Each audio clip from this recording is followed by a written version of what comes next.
रहेगा मसूद लोहार साहब माहिर माहौलियात हैं, उनसे बात कर लेते हैं। बहुत शुक्रिया मसूद साहब। ये फरमाइएगा, आप क्या समझते हैं, एक वजह क्लाइमेट चेंज तो है, इस तरह जो मौसम की तब्दीली है इसके असरात भी देख रहे हैं कि पहले तो हम देखते थे कि 10 साल में एक सैलाब आ रहा है या 8 साल में एक सैलाब आ रहा है। तबातुर के साथ माहौलियाती तब्दीली है और उसका इफेक्ट भी बहुत ज्यादा। और आप क्या समझते हैं कि रीजन क्या है? जी, अब आ रही है मेरी आवाज? जी, आपकी आवाज आ रही है। मसूद साहब, आप क्या समझते हैं कि ये जो मौसमियाती तब्दीली है, क्लाइमेट चेंज तो एक वजह है, लेकिन मजीद क्या वजूहात हो सकती हैं इसके?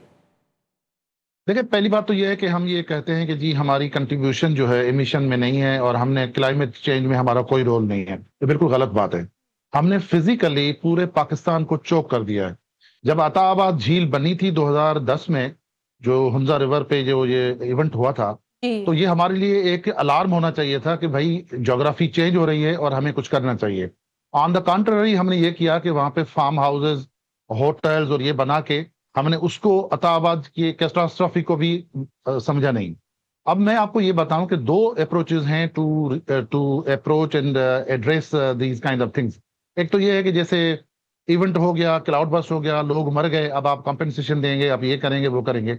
एक अंडरस्टूड बात है कि जो नॉर्थ है, क्योंकि डिफॉरेस्टेशन 30% ज्यादा हुई है लास्ट 1 डिकेड में, 30% ज्यादा हुई है। तो जब आपका जो जो दरख्त है ही नहीं, तो जाहिर इरोजन होगी।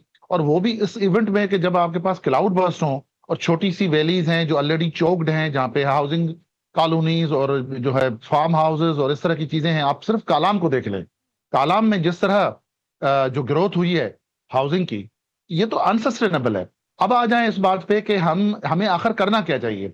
मैं तो कहता हूं इसके लिए आज नहीं, 2022 में नहीं, 2010 से के बाद बन लेना चाहिए था, जब सवात में जो है ये फ्लड आई थी, कि एक टास्क फोर्स हो नेशनल लेवल पे, जिसमें मुतल्लिका डिस्ट्रिक्ट्स के डीसीज हों, जीबी के लोग हों, और फिर यह कि एनडीएमए में कोई फोकल पर्सन हो। इस तरह नहीं है कि सिर्फ प्राइम मिनिस्टर को आप ये ब्रीफिंग दे दें बिल्कुल। कि जी इतने 2022 मरे का, हैं। मसूद साहब आपने 2022 का जिक्र किया, तो बलूचिस्तान में जो बारिश हुई थी वो तकरीबन 70 घंटे लगातार हुई थी। उससे भी हमने सबक नहीं सीखा, जो तबाही के मनाजिर थे उस वक्त। बिल्कुल, देखें, ये अब ये कोई एक दिन की बात नहीं है, और ये सिर्फ ये नॉर्थ की भी बात नहीं है, ये कहीं पे भी हो सकता है। आप अंदाजा करें कि अगर कराची में 300 मिलीमीटर का क्लाउड बर्स्ट हो जाए, आप मैनेज कर सकते हो? सवाल तो कुछ भी नहीं है, आपका तो बेड़ा गर्क वहां हो जाएगा। लाहौर में अगर 250 मिलीमीटर एक साथ बारिश हो जाए, तो कहां आप जाएंगे? मतलब हमें ये एक नेशनल लेवल पे इट्स स्टेट ऑफ इमरजेंसी। या तो फिर ये कि भाई ठीक है, एक्सेप्ट कर लें कि भाई गांव के गांव आपके स्वीप ऑफ हो जाएं। डरो उस दिन से जब आपके बड़े बड़े शहर स्वीप ऑफ हो जाएंगे। क्या ये बुनेर में हुआ है? डीसी साहब हैं या आपके पीडीएमए के साहब बैठे हैं, क्या आप समझते हैं कि ये यूजुअल बात है? फिर आप पड़ोस से सीखें। हिमाचल प्रदेश और उत्तराखंड जो है भारत का, या पूंछ जो इलाका है इंडिया का, आप देखें कि पूरे के पूरे विलेजेस, बड़े बड़े विलेजेस, बड़े बड़े टाउन स्वीप ऑफ हो गए हैं। तो आप के लिए अब ये रेगुलर तरीके से हाउस, जो हम रेगुलर तरीके से जो मैनेज करते हैं, इससे नहीं होगा।